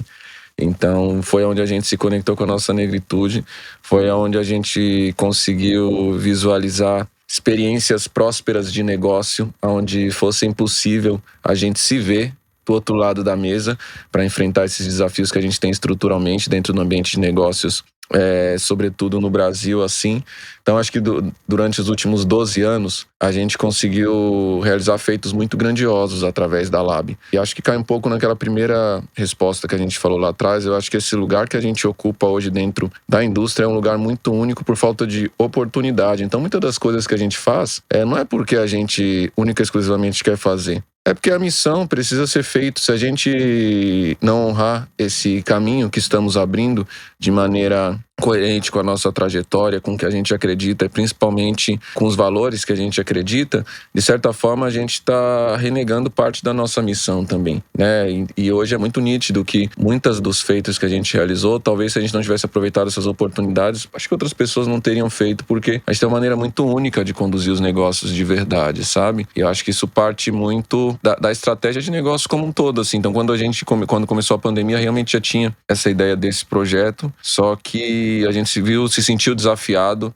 Será que não é momento, de fato, da gente assumir essa vocação para o audiovisual de verdade, essa vocação para o entretenimento, uma vez que cada vez mais a música foi migrando de plataforma e fazendo parte de todo esse ecossistema? E a gente sentiu que sim, mas principalmente eu acho que o que complementa um pouco esse olhar do Lázaro, eu acho que a gente é a complementariedade de todas essas necessidades para dar sentido ao nosso ofício, a um dos nossos ofícios, que é também se comunicar através da arte, eu diria. Mas que você só consegue fazer com que tudo isso faça sentido se dentro de todas as outras áreas existirem pessoas que compreendam a história que está sendo contada, sabe? Que se vejam como parte daquela história e que a gente consiga ter a oportunidade de fazer esse aquilombamento realmente para produzir histórias grandiosas como essas com um ponto de vista diferente para o Brasil. E eu acho que o Enigma, dos projetos que a gente lançou agora nos últimos tempos, que está lançando inclusive, que mostra um pouco dessa potência, que eu acho que a nossa grande diferencial é a oportunidade. Então, sou muito grato pela oportunidade que o GNT nos deu de construir esse projeto com 100% de autonomia nesse momento do Brasil, mas sou grato também pela forma como a gente foi abençoado para poder estar aqui hoje realizando o sonho dos nossos ancestrais, dos nossos antepassados também. Se eu estou aqui como empresário, se eu estou aqui como indivíduo negro, se diariamente, cotidianamente, eu estou dialogando com essas estruturas e estamos podendo propor um futuro diferente para as próximas gerações, é por conta desse legado que foi herdado, que um dos conteúdos é a série Enigma, né? Mas é um pouco por aí, assim. Eu acredito muito que os nossos valores, eu acredito que os valores mais humanos podem fazer a diferença no ambiente de negócio de verdade, estrategicamente, inclusive, sabe? Eu acho que os quilombos são uma grande inspiração para isso. O que a gente tem procurado fazer dentro do entretenimento hoje, tanto com os shows ao vivo que vão voltar, quanto com os games, como com conteúdos documentais e também ficção que a gente está lançando, realmente mostrar que o que faz com que a gente realmente dê passos significantes única e exclusivamente é a oportunidade, porque potência criativa, pessoas qualificadas, audiência, né, porque o programa está com uma grande audiência também no canal, e principalmente mostrar que a gente não precisa vender só água suja para as pessoas, né? Vamos dar um pouquinho também de água limpa, como diz o Leandro, entendeu? Para as pessoas pouquinho conseguirem... não, muito. Vocês falam e eu penso, quer dizer, assistindo mesmo o programa também, penso na ideia de serendipidade que a Ana Maria Gonçalves apresenta logo no início, né, de Defeito de Cor, que é essa, na verdade, estar atento aos sinais, né? Coisas que iriam te acontecer, se eu compreendo bem o conceito, coisas para as quais você estava predestinado, deveria estar preparado ou minimamente atento aos sinais de quando elas se apresentarem. E eu acho que o trabalho de vocês é repleto desse tipo de experiência e com muita deferência aos mais velhos. Foi particularmente para mim emocionante ver o professor Hélio Santos no primeiro episódio do Enigma, que é, para mim, um mestre muito inspirador, mas ele a gente tem o privilégio, né, de, pela longevidade, estar convivendo, né, com esse mais velho, que é incrível, mas ele ficou muito tempo escondido, né, conhecido muito no grupo, no movimento negro, no gueto. E vocês apresentam o professor Hélio em carne e osso num programa que tem uma linguagem que é muito jovem, edição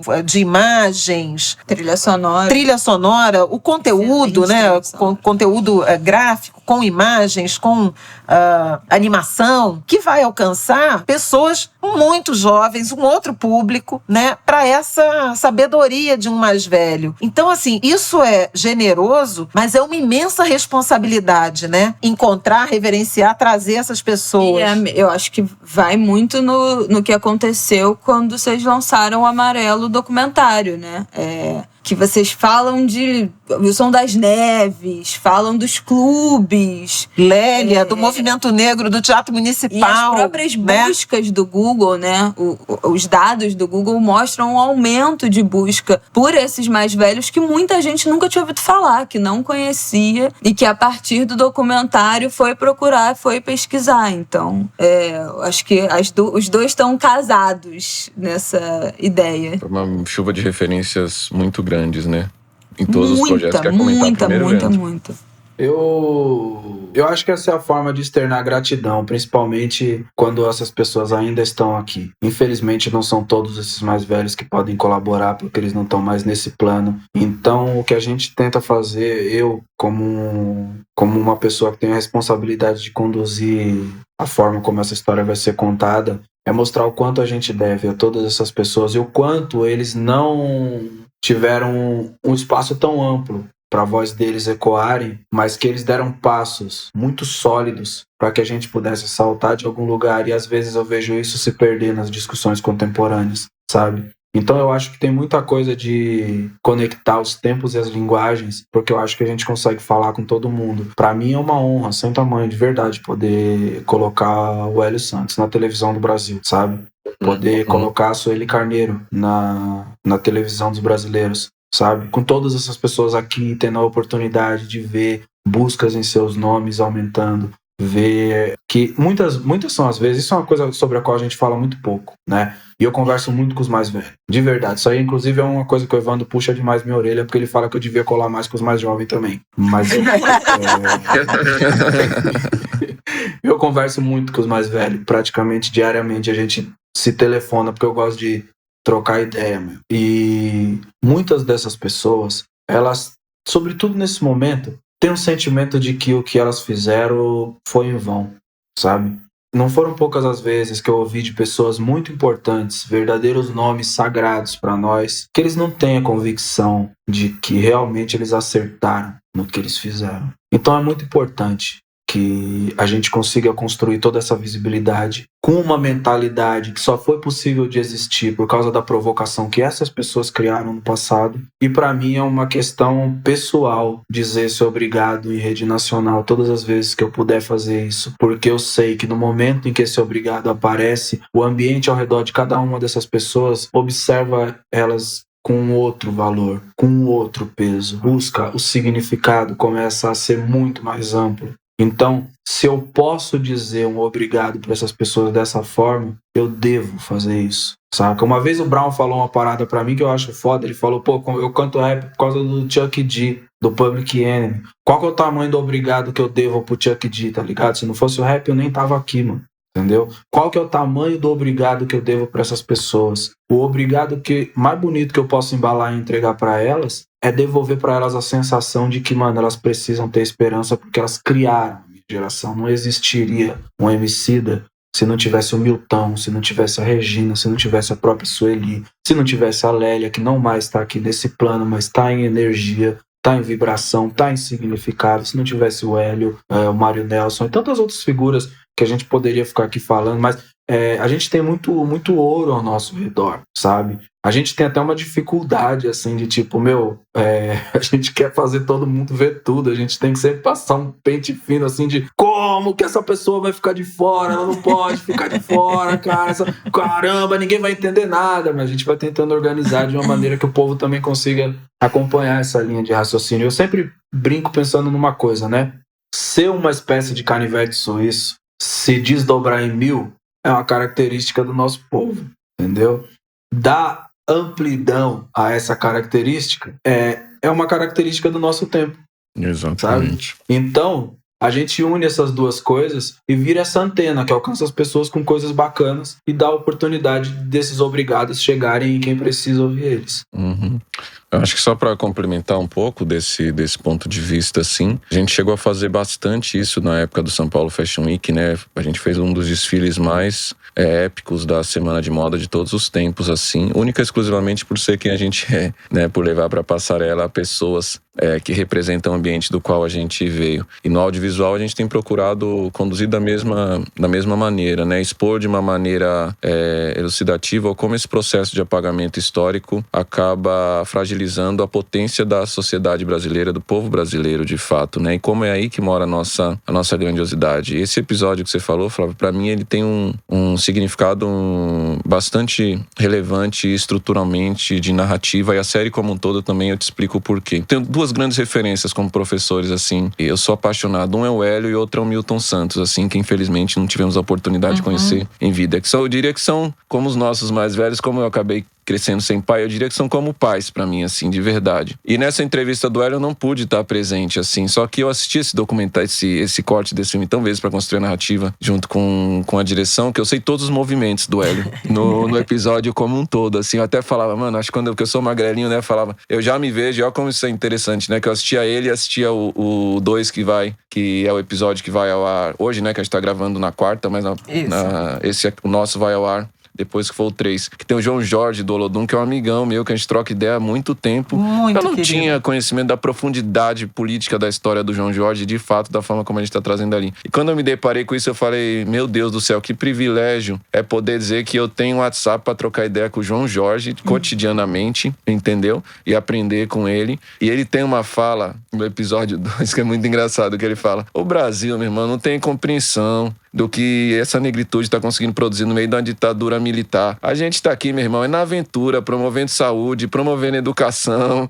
Eu acho muito simbólico, ao mesmo tempo muito bonito ele falar que resistir essa luta contra o racismo, contra as opressões, na nossa boca ainda vira poesia ainda, sabe? Eu acho isso de uma humanidade, de uma grandiosidade tão grande. E no episódio 1, uma das coisas que foi muito importante para mim me conectar com a história do 1 é a história da Luísa Barros, né? Porque o 1 ele tem uma narrativa muito potente que, sem olhar da direção, principalmente da Dai, assim, eu acredito que não teria esse recorte, porque a gente conseguiu trazer muita importância da luta do movimento das mulheres negras nesse episódio, e como essa luta das mulheres negras foi fundamental para a consolidação e para a construção dos resultados que a gente falou aqui no começo da entrevista, dessa ascensão das mulheres negras dentro das universidades, dos espaços que a comunidade negra passou a ocupar na última década, a importância da Sueli Carneiro nessa trajetória. Sueli como uma pessoa que a gente tem e deve que reverenciar em vida, e eu acho isso muito grandioso. Mas, por exemplo, essa entrevista do Hélio eu queria muito estar e eu não estive, porque como produtor, como empresário, eu tinha milhões de outras coisas para resolver estrategicamente e não pude estar lá. Isso me doeu demais, mas eu acredito que ao mesmo tempo foi essa mesma trajetória que possibilitou que a gente pudesse mostrar para o Brasil como ele está sendo injusto ao não valorizar uma grandiosidade de um pensador tão relevante. Se o Brasil fosse um país sério, de verdade, do ponto de vista institucional, Hélio Santos era ministro da Economia.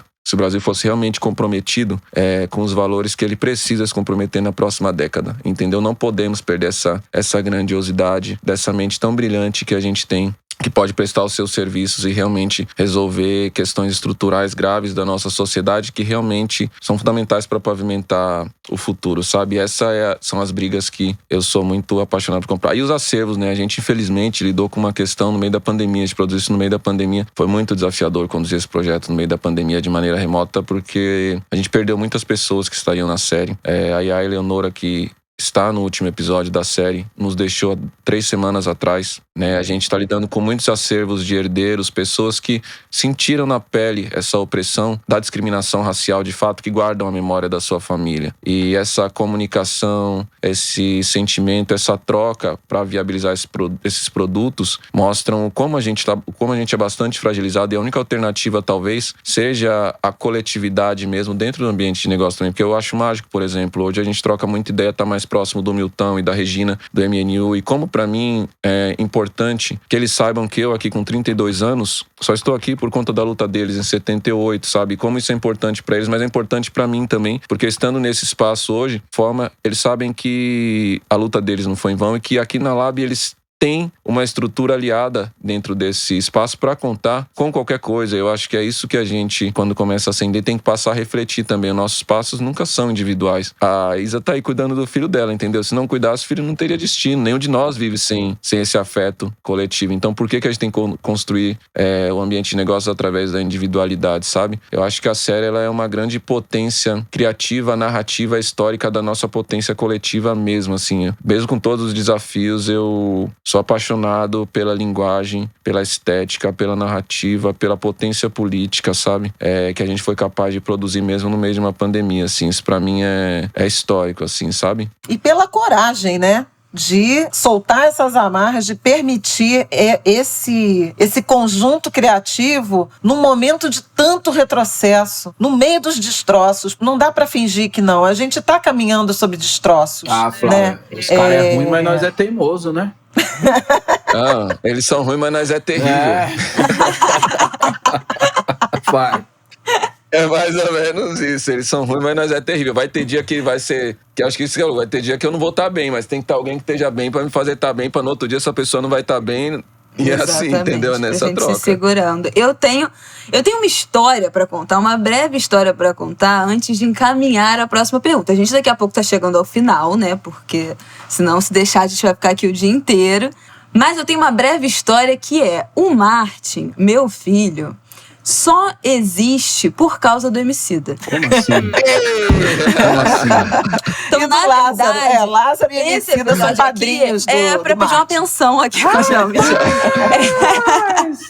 Ratinho! O que aconteceu? Vou contar a fofoca. Os Angulas já devem até saber, mas eu vou te contar agora pessoalmente que você fez uma participação no filme Medida Provisória, do Lázaro, aquela cena final que foi gravada ali no centro do Rio.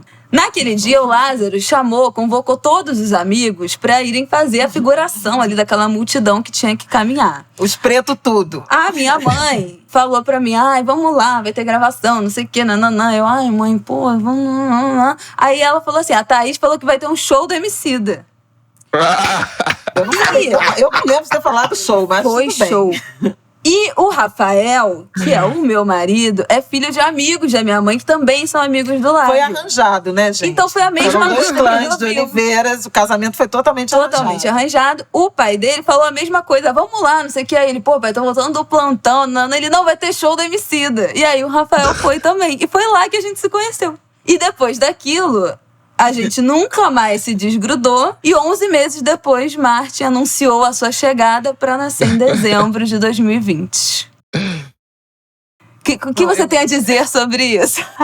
Cara, isso aí foi casamento indiano total, meu. Você foi super arranjado. Isso era um plano dessa família. Super arranjado, foi um Eu preciso plano. confessar que o Raul, o pai do Rafael, já dizia isso. Meu filho, a sua filha, tem tudo a ver e tal. Ele foi o primeiro, pai do noivo. Vislumbrou. Já meio que lançou o feitiço. Então, queria dizer que a culpa sua foi ser fã do Emicida, que levou a gente a ter um filho, tá vendo? A gente foi até lá pra esse show que não aconteceu, que foi propaganda enganosa, porque era uma participação, não tinha nada a ver o que venderam pra gente. Mas Martin está aí, muito obrigada, tá, Emicida, pela sua música, porque foi ter te conhecido, que fez eu ter um filho maravilhoso show dele. Pra vocês, né? Em resumo, é isso, né?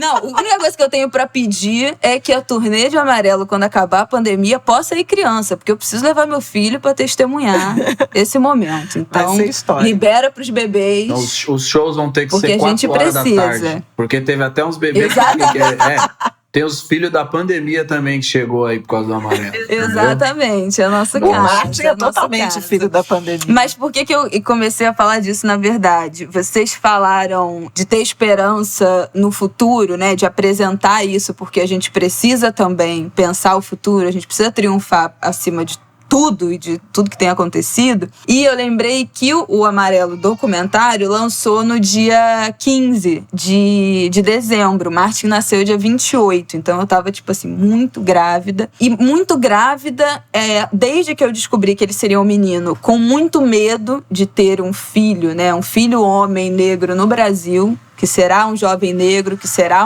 um homem negro num país que odeia, que tem como projeto exterminar, especialmente os homens negros, encarcerar, exterminar. Então, eu tinha a ideia de que eu teria uma filha menina. E quando eu me deparei com... Também, eu acho que por esse medo. Quando eu me deparei com a notícia que seria um menino, minha primeira reação foi ficar com muito medo. E eu acho isso muito injusto. Escrevi também sobre isso depois de assistir o documentário, que eu assisti. E aquilo me encheu, de uma esperança do tipo, não, peraí, eu vou ter um filho. Era isso que eu precisava. Então eu escrevi até um texto falando sobre como assistir o documentário me deu esperança de que o Brasil também é um país violento, é um país racista, mas também produz outras coisas. E grávida ali naquele momento, a gente já tinha decidido que a primeira roupinha dele seria amarela, por causa também das letras, principalmente de Principia. E aí, com a roupinha dele já, pronta para ir pra maternidade, meio que a qualquer momento, assisti o documentário e aquilo me abriu, assim, me lembrou, sabe? Eu acho que foi uma lembrança, naquele auge ali daquele momento de já segunda onda, né, que a gente estava voltando a se enclausurar ainda mais de novo, de que tempos melhores viriam e que eu precisava também estar pronta para oferecer esse otimismo e essa história para o meu filho. E aí queria perguntar para vocês, Fiote como tio, 6 sobrinhos, e Emicida como pai, como é que é essa relação com as crianças e com o futuro. E eu aprendi com a Morena Mariá, que é uma pesquisadora de afrofuturismo, que ela fala que o maior projeto afrofuturista dela é a filha. Ela tem uma filha que acabou de fazer 1 ano. E o Martin é definitivamente o meu maior projeto afrofuturista. As crianças pretas, eu acho que devem ser o nosso maior projeto afrofuturista. E aí eu queria saber como é que vocês pensam a infância, pensam o futuro e a sua experiência com a paternidade, Emicida. Quero falar que você já é o meu projeto afrofuturista materializado. Eu já tenho meu projeto afrofuturista. E o que você tem a dizer, Flávia Oliveira? Deu certo? Claro que deu certo. Fiote é um tiozão muito legal, de todas essas meninas. Comece, Fiote, comece. Cara, eu amo ser tio, assim, amo muito, porque ser tio, eu acho que tem o mesmo sabor de ser pai, só que sem a responsabilidade de ter que cuidar cotidianamente, eu ia falar sabe? Isso. Ser avó é mais ou menos isso também, hein? Pô, é maravilhoso. Eu lembro até hoje, a primeira vez que eu saí com as minhas 2 sobrinhas mais velhas, que eu levei elas num show, e eu sou super tímido, né? E aí elas eram super novas, e aí na volta elas começaram a chorar, porque elas não queriam ir embora de jeito nenhum no meio do shopping. Eu fiquei tipo, meu Deus do céu. Aí eu olhei pra Ayla e falei, Ayla, se você continuar chorando, você nunca mais vai sair comigo. Ela ficou quieta na hora, porque eu tava ficando super vermelho. Ela nunca mais chorou em nenhum rolê comigo, né? Mas sei lá, eu gosto muito de estar com... Aí são 5 meninas, né? 5 meninas e um menino, que é o Gabriel, assim. Eles trouxeram revigoraram a energia da nossa família. A gente cresceu num ambiente ainda de muita miséria, muita desigualdade, miséria financeira, né? Muita riqueza cultural, intelectual, mas muita miséria financeira. E se distanciou afetivamente enquanto família mesmo, sabe? Não criamos laços afetivos entre nós. E quando nasceu minha primeira sobrinha, que foi a Maria, em 2006, né, Leandro? 2006 ou 2005? Acho que foi 2006, né? Nossa, esse é... 2006. A Maria vai ouvir isso aí, que agora ela já é uma adolescente. Depois ela vai me falar a data certa, que eu tô ficando velho também. Mas acho que foi 2006. Foi uma grande tensão na família, mas na verdade ela foi responsável por pacificar as nossas relações, eu diria. E depois dela, eu diria que todas as relações com todos os próximos sobrinhos e filhos que tivemos na família foi sendo comprovada a potência dessa ancestralidade. Porque hoje, o que a gente consegue prover, o que a primeira geração, olha que loucura, né? É a primeira geração da nossa família que tem pai e mãe. Tem noção? É a primeira geração da nossa família que tem pai e mãe presente. Então, a hora que a gente está em alguma celebração, quando a gente está junto, quando a gente conversa, eu sempre vejo que a luta da minha mãe valeu a pena, sabe? Eu sempre vejo que a nossa luta valeu a pena, porque eu vejo no olho delas que muitas das fragilidades que a gente tem enquanto indivíduo na sociedade por conta dessas opressões, elas não vão carregar, elas carregam outras. Mas hoje, por exemplo, há 1 mês atrás, eu já estava ensinando para elas o que é o jongo, o que é a Anici de Toledo, qual que é a importância do samba. E ao mesmo tempo elas me perguntavam, mas por que eu não aprendo isso na escola, tio? E eu estava ensinando elas a dançar e eu explicava para elas, não, você não vai aprender na escola, mas aqui você está tendo uma aula agora, porque você está tendo a oportunidade de aprender com a sua avó, entendeu? Que é um poço de sabedoria desse assunto, né? E quando na escola falarem, né, que é o que elas estão aprendendo, na verdade, que os nossos antepassados eram só escravos e que a gente não tinha cultura, que a gente precisava ser catequizado pelos jesuítas, elas vão ter a resposta na ponta da língua, entendeu? Não é isso não, mano. Meu tio é sambista, entendeu? Meu pai é rapper, entendeu? Eu sei dançar jongo, a gente tem a cultura que mandou esse país e tá pronto o discurso, entendeu? E outra coisa, A gente às vezes acha que a gente vai ensinar as crianças, né? Mas a minha sobrinha tava aqui há 2 semanas atrás, e aí eu preparei super uma peça, né, do Big King pra tocar pra ela. Eu falei, ela vai adorar isso, não sei o que lá. De repente a menina chegou e tô copiando. Eu falei, caralho, mano. Eu tô agora com 32 anos, me aprofundando na soul music. Você já chega aqui cantando Bill Withers, Big King, me falando de Aretha Franklin, entendeu? Aí eu falei, pô, o futuro tá... O afrofuturismo já tá garantido, os afrofuturistas estão sendo formados, sabe? Então acho que a sociedade só tem futuro se a gente focar as nossas mensagens, sobretudo pras crianças, cara. É onde eu tenho ancorado o nosso projeto mesmo, né? Do Leandro pode falar um pouco mais sobre isso, porque ele, como pai também, desde 2010, passou a vocacionar muitos trabalhos também para dialogar com as crianças especificamente, sabe? Mas, e para fechar, né, a minha sobrinha, que é a filha da Emicida, é a minha melhor parceira de Fortnite, mano. Então, na pandemia a gente jogou muito remotamente, me fez muito bem, assim, porque alivia mesmo e é uma maneira de manter...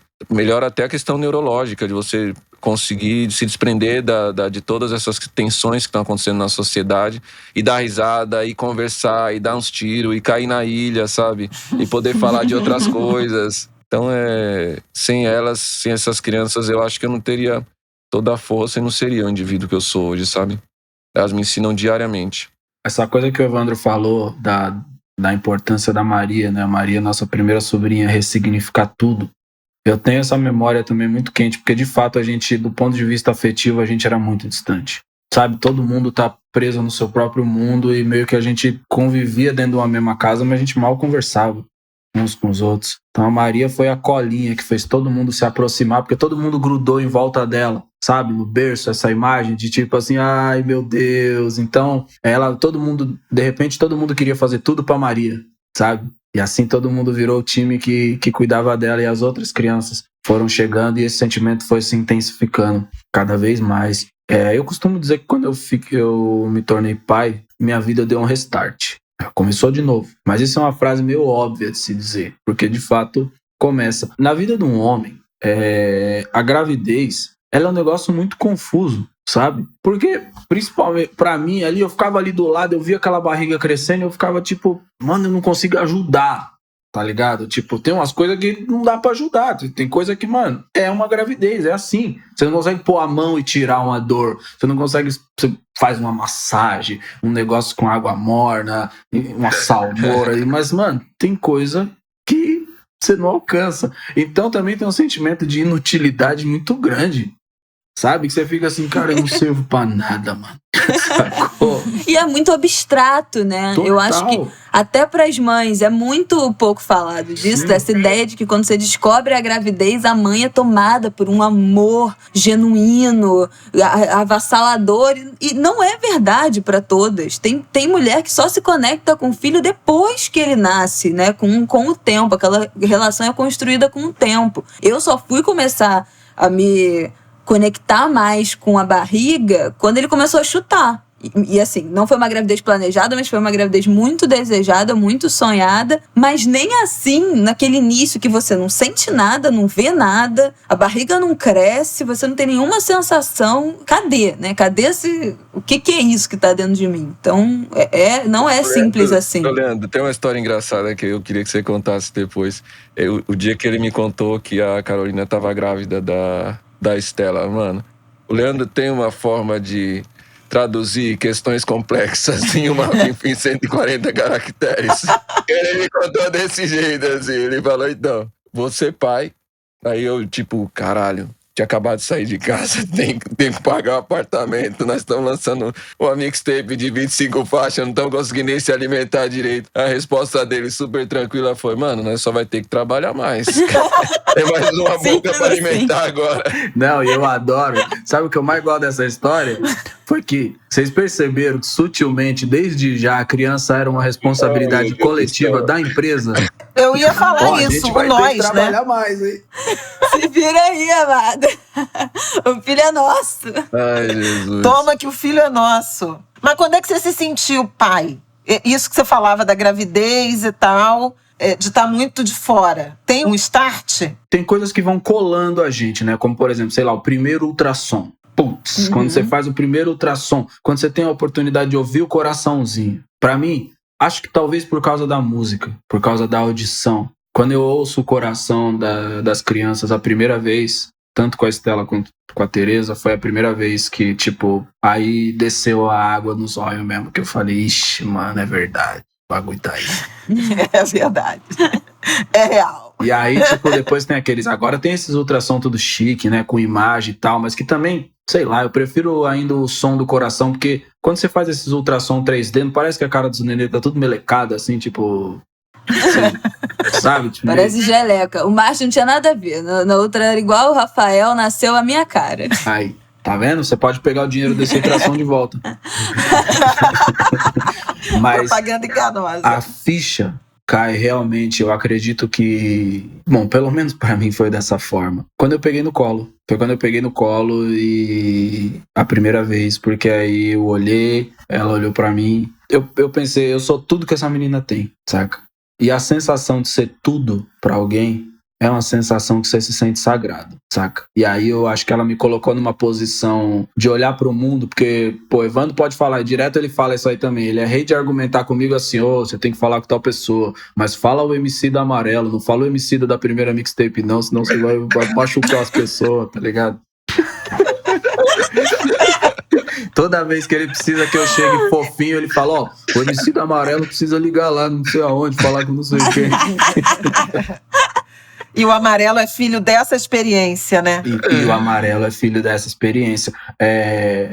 A gente também estava num ambiente, isso é interessante de falar, né? Por exemplo, a Toninha, que trabalha com a gente até hoje, ela estava grávida da criança que nasceu, que é o Raul, que tem a perna do meu tamanho hoje, sabe? Então, meio que todos nós fomos descobrindo a paternidade num momento muito próximo, sabe? A música da primeira mixtape que fala de paternidade ali, a Preciso, que chama Melô do Mundico, que é o pai do Raul, mano, ela é feita na primeira pessoa, mas é porque eu tava muito grudado na gravidez da Toninha, sabe? Eu ficava perguntando as coisas pra ela e eu ficava ansioso, porque eu fiquei com a impressão que a gravidez dela durou uns 8 anos, sabe? Porque eu ficava, mas não nasceu, e como é que tá? Ele já tá chutando, caramba, tem alguma coisa. E eu vivi tanto isso que eu acabei escrevendo uma música como se eu tivesse sendo pai ali. Eu vinha ser pai 1 ano depois, né? Quer dizer, 1 ano depois eu recebi a notícia que eu ia ser pai, né? E 2 anos depois foi que a Estela nasceu. E eu acho que isso me provocou até como ser humano. Mas o resultado disso tem 2 coisas. A primeira, mais direta, eu comecei a cantar mais baixo. Por que eu comecei a cantar mais baixo? Porque tinha criança dormindo em casa. Tá ligado? E aí eu fiquei viciado nesse bagulho de começar a falar mais assim. E até hoje eu falo desse jeito. Ele virou João Gilberto. Não, foi isso mesmo que aconteceu. E a outra coisa eu sempre quis conseguir desenhar vida com música. Porque é muito fácil desenhar a morte. É muito fácil desenhar a violência. É muito fácil ser incisivo com um assunto duro, sabe? É muito difícil que eu consiga ordenar as palavras de uma forma que eu te traga um som, um cheiro, uma imagem que te conecta com o melhor da sua experiência nesse plano. E tanto a Estela como a Tereza me provocam a fazer isso. Porque elas me lembram que eu não sou o racista. Eu sou um bagulho que o racismo tenta destruir. Eu vi o seu texto, Bela, quando você falou do seu filho. E eu fiquei pensando muito na minha mãe, no medo da minha mãe. E isso me fez pensar muito em todas as vezes que eu discordei dela também. E, bom, teve algumas que eu acho que ela passou do ponto, mas... eu também, as mães passam do ponto. Eu também me coloco na medida do possível, né, no lugar dela, para entender o desespero e ao que ela recorre para tentar lidar com uma sensação tão desesperadora que é a do seu filho ser um alvo, sacou? Então, eu acho que a maior conquista... Aí você falou da Morena, e aí você falou do Martin, sabe? E que eu acho que... E aí a Flávia falou de você, e que eu também sou o projeto da minha mãe. E conquista, por mais que vários dos antigos não tenham teorizado, racionalizado da mesma forma, tudo isso que a gente tá falando aqui, numa coisa, eles foram foda. Porque eles conseguiram criar um caminho para que nós estivéssemos trocando essa ideia aqui hoje, sacou? E isso é a coisa mais foda que você pode fazer. Porque como diz nosso mano Thiago, daqui de Portugal, que trabalha com a gente, ele fala, eu não sei se a gente vai conseguir salvar o mundo inteiro, mas eu acho que a gente tá salvando vários mundinhos, e salvando mundinho por mundinho, a gente consegue salvar o mundo em algum momento, sabe? O que os mais antigos fizeram foi salvar esses mundinhos da vida deles, que somos nós, saca? Esse bastão foi sendo passado e agora a nossa responsabilidade é fazer com que essas crianças, mano, emane cada vez mais vida, pra mostrar cada vez mais como que a sociedade na qual a gente vive se comporta de uma maneira equivocada, sabe? Eu respondi também, falei pra caralho aqui. Ai, respondeu. Tô estatelada aqui. Respondeu e eu acho que acabou, né? Porque... Não, eu acho que com isso, assim, olha, não tem mais nada. Não sei se é pra gente falar mais nada. A menos que vocês queiram, Fiote queira. Mas eu acho que a gente fez uma viagem, uma travessia tão bonita, cheia de interseções, de coincidências que não são coincidências, na verdade são trajetórias assemelhadas. A minha favorita foi a do show do Emicida, que nunca teve. Não, tu acredita. Pior que é verdade. O pior é que essa história é verdade. Então eu tô assim, seca para essa pandemia acabar. Fiote, você quer encerrar, Fiote? Eu quero só agradecer, complementando um pouco disso que o Leandro trouxe também. Eu acho que minha maior missão, assim, nesse momento, depois de ter todo esse conhecimento da tensão racial do nosso país, é fazer com que a gente consiga curar nossas feridas também dentro dos ambientes familiares, principalmente, que é onde eu acredito que o racismo comprova o seu projeto de maneira mais violenta, porque eles conseguem se dissociar a pessoas que se amam, né? Então pode parecer clichê e tá lá no amarelo, né? Mas pais, né, perdoem seus filhos, né? Filhos, conversem com seus pais, pacifiquem suas relações nesse plano. Crianças são nosso futuro, são nosso amuleto e a possibilidade realmente da gente salvar os pequenos mundos em uma quantidade maior no amanhã, né? Então, só queria agradecer mesmo o papo aqui com as família Oliveiras, né?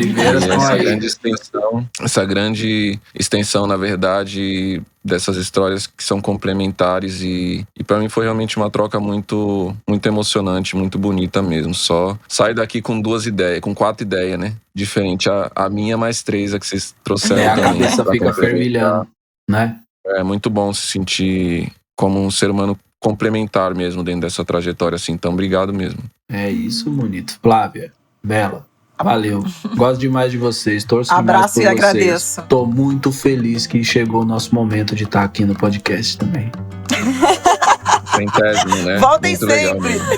Casinha está sempre aberta para vocês. Gente, eu tô muito... Calma, vamos fazer um sorriso, mas queria agradecer a presença de vocês. Eu tô, assim, realizada como uma pessoa que acompanha o trabalho dos dois. Sou muito fã e que, principalmente durante a gravidez, o documentário, o álbum, tudo isso, nesse momento da pandemia, foi o que me levou, assim, pra frente. Principalmente Principia virou nosso hino familiar, meu, do Rafael e do Martin. Ele nasceu com essa música, o vídeo do parto dele é essa trilha sonora. Então vocês estão muito presentes, muito família, gente, na nossa trajetória desse último ano, que foi muito difícil. Então, estar aqui é um privilégio, um prazer, uma honra receber vocês na nossa casinha, de podcast. Voltem sempre, o que vocês quiserem vir, falar, conversar, tá com uma ideia, quer divulgar alguma coisa. Diretoria já.